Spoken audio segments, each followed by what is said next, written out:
নমস্কার সকল নাইসেস কিচেনের পরিবারকে। আজ আমি চলে এসেছি কাতলা মাছের রেসিপি নিয়ে। কাতলা মাছের তেল ঝাল বানাবো। নিয়েছি আমি 500 গ্রাম কাতলা মাছ, হলুদের গুঁড়ো, সর্ষে অল্প পরিমাণ, পোস্ত অল্প পরিমাণ, শুকনো লঙ্কা, গোলমরিচ, নুন, গোটা জিরে, ধনে। এখানে নিয়েছি পেঁয়াজ, কাঁচা লঙ্কা, কারি পাতা, টমেটো, আদা, রসুন। এরপর আমি একটা মিক্সি বাটিতে নিয়ে নেব পেঁয়াজ,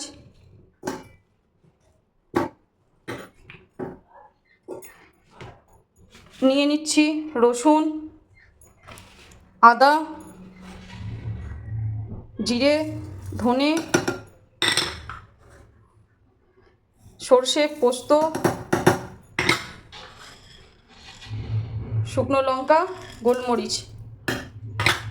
পরিমাণ মতো জল দিয়ে দেব।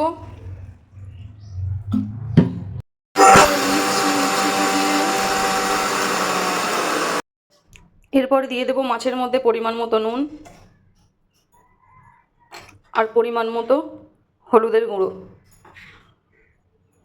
এটাকে ভালো করে মিক্স করে নেব। রেডি হয়ে গেছে। গ্যাস অন করে নেব। দিয়ে দেব ফ্রাই প্যান গরম হয়ে যাক। বুঝতেই পাচ্ছেন ফ্রাই প্যান গরম হয়ে গেছে। এরপর দিয়ে দেবো এর মধ্যে রিফাইন অয়েল।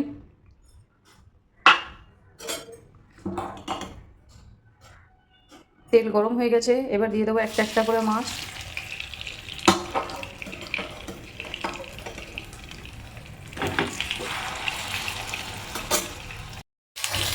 মাছটা এবার উল্টে নেব।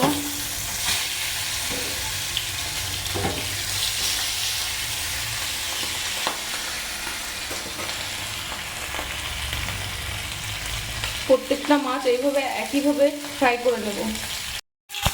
ফ্রাই হয়ে গেছে। একটা একটা করে তুলে রাখবো আমি এখানে।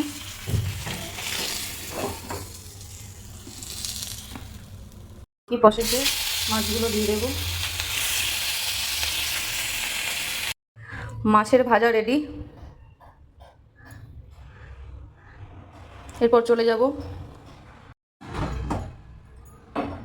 গ্যাস অন করলাম, কড়াই বসিয়ে দিলাম। কড়াই গরম হতে দেবো ততক্ষণ। কড়াই গরম হয়ে গেছে। আমি দিয়ে দেবো পরিমাণ মতো তেল। আপনারা আপনাদের পরিমাণ মতো তেল দেবেন। তেল হয়ে এসছে। এবার এর মধ্যে দিয়ে দেবো কারি পাতা,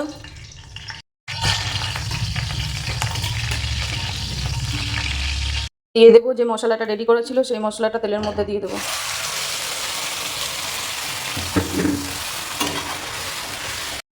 এর মধ্যে দিয়ে দেবো পরিমাণ মতো নুন আর দিয়ে দেবো পরিমাণ মতো হলুদের গুঁড়ো। খুব ভালো করে নাড়িয়ে চাড়িয়ে কষে নেব যাতে করে মশলার গন্ধ না থাকে। এরপরে দিয়ে দেবো কেটে রাখা টমেটো। খুব ভালো করে নাড়িয়ে চাড়িয়ে কষিয়ে নেব মশলাটাকে। বেশি কষালে আবার তেতো হয়ে যাবে। এবার পরিমাণ মতো জল দিয়ে দেব।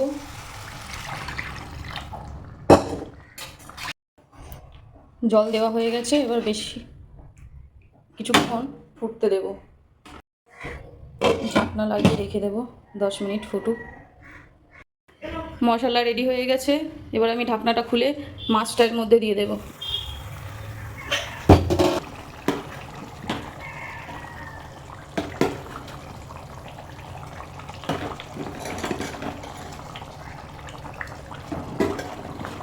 কিছুক্ষণ মাছটাকে ফুটতে দেব। আর কেটে রাখা যে কাঁচা লঙ্কা সেটা উপর থেকে দিয়ে দেব।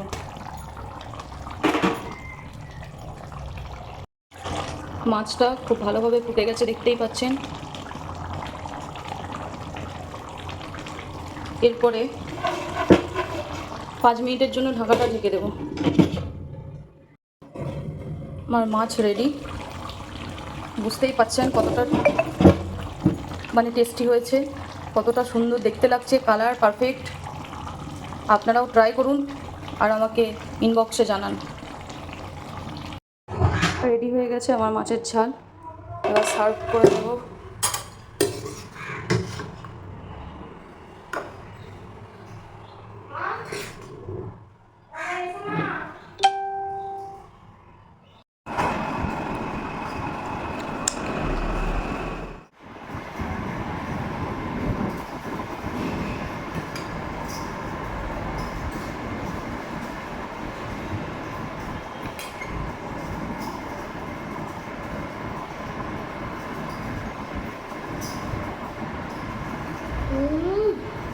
এই এই